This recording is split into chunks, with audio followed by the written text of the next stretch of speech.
Every soul in the city sleeps. Yet if history is to be believed, no one has ever seen King Jalaluddin laugh. They say laughter is human nature. So if a man never laughs, does he even feel pain? The night is silent. The golden gates of the palace stand tall, like executioners awaiting their next command. The soldiers' spears shimmer under the cold, pale moonlight. The great palace is drenched in silver, but the streets of the city, they remain buried in absolute darkness, swallowed whole. Some say the king's wealth shines brighter than the moon itself, but the people, they live in a world where even shadows have no light. And yet, there is one thing in this city that has never stopped shining. Not a man, not a crown, not even the king himself. The throne. A heavy gust of wind blows through the city, but inside the palace, not a single candle flickers. There is no heat in the eyes. There is cold pain. Words do not come out of the tongue. Only orders fall. A hungry, worn-out worker is lying on his knees in front of him. Tears in the eyes, shame in the voice. Worker mumbling Akka. Give me a reprieve.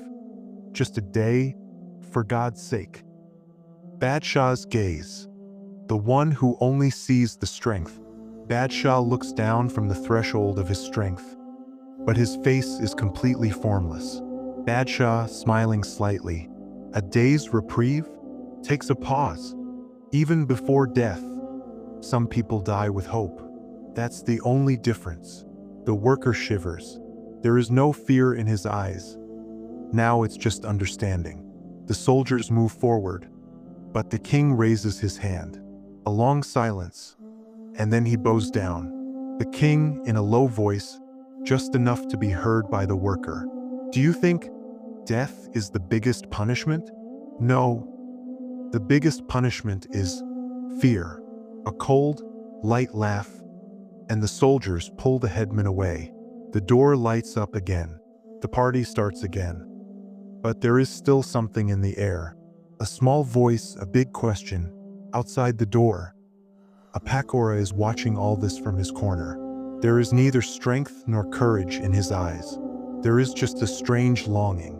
A small child is standing near him, who laughs and says, "If you are such a big king, then why do you need so many bodyguards?" The soldiers also listen, but the king's face freezes for a moment. His hand slowly moves towards the symbol of his strength. The sword, a strength which only those sitting on the pillar can understand, or the one that comes after the pillar falls. The city is sleeping, but there is a strange silence inside the palace. The soldiers are looking at each other, as if they are unable to understand anything. The light of the torches is increasing, and there is a new face on the platform. The real face of the king. Soldier, in a low voice, "How can this be?" The person sitting on the platform is dressed in the same clothes, but looks equally powerful. But the face is completely different. A soldier tries to move ahead, but as he comes closer to the Tahat, his feet get jammed. There is a strange fear in his eyes. The king's voice echoes in the palace. Just then, a voice echoes inside the palace. Even before death, some people die with hope. This is the same sentence that the person sitting on the Tahat said last night. A soldier speaks involuntarily. "Huzur, what is this joke? First you, the king, then this king. There is a line of kings here." The doors of the palace close on their own. The wind becomes fast. The huge doors of the palace, without anyone's opening, slowly start closing. The soldiers shout, but the doors are closed. Now no one can go out. A minister says in fear, "Huzur, why are these doors closing?" The king smiles slightly and says, "As long as there was someone else on the throne, the doors always remained open. But when the real owner came, everything got closed. Understand?" The minister's face turns pale. Meaning, we are gone for work. Who is the king? Everyone's eyes are on the platform. The person sitting there. Is he the real king? Or is he the servant who was under the platform yesterday night? The soldiers look at each other, as if they are unable to understand whom they should answer to. A soldier says softly, "If this is the real king, then who was there yesterday night?"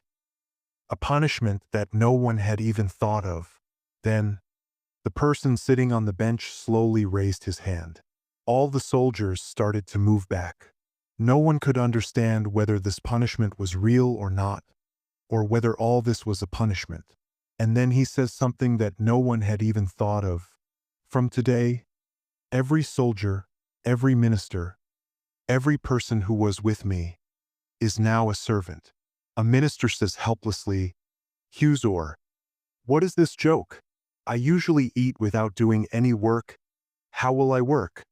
The king says with a cold, tearful smile, "When I used to get roti without doing any work, only then I did not feel real hunger." Everyone's breath stops. No one is able to understand what the real punishment is going to be. A dark, narrow lane where there is only the faint light of the moon. A man is sitting quietly, dirty clothes, face full of dust, and his hands are trembling. This is the same king who was on the throne till yesterday. An old man comes forward, holding an old roti in his hand. "Elder, what happened? Can the throat of kings also dry up?" The king is silent, eyes resting on the ground. "Elder, are you feeling stomach pain for the first time?" The king extends his hand to take the roti, but his hands are shaking with restlessness. Elderly, with a light laugh, toughness is not built by chewing roti, and hunger is not satiated by falling of the weight. The laborer who became a king, what is he doing now? The palace, now a new person, is on the wait. The same laborer who was considered lower than a soldier till yesterday. A soldier comes forward and bows down and salutes. Soldier, "Sir, till yesterday we considered you just a common man. But today you are a king." Laborer, with a light smile, "I have not become a king. I have just changed my clothes. The only difference is that before no one used to look at me, and today everyone is looking at me." There is a slight silence in the court. Everyone looks at each other. Laborer, raising his eyes in a strong tone. "In the city where the absence of a king could be fulfilled by just changing clothes, consider that the king there was just a drama. Where is the previous king now? That dark alley? Nighttime. The same previous king is sleeping in the corner of a temple. A soldier comes to him quietly. Soldier, "Sir, I thought you would come back to take the seat back." The king opens his eyes, laughs softly. "Badshah, take the seat back? Now I understand. The one who sits on the seat is the loneliest." The soldier is surprised, tries to understand. Badshah, closing his eyes, and the one who is alone. He is not just hungry, he is just afraid. Out of fear. No one else can take the seat back.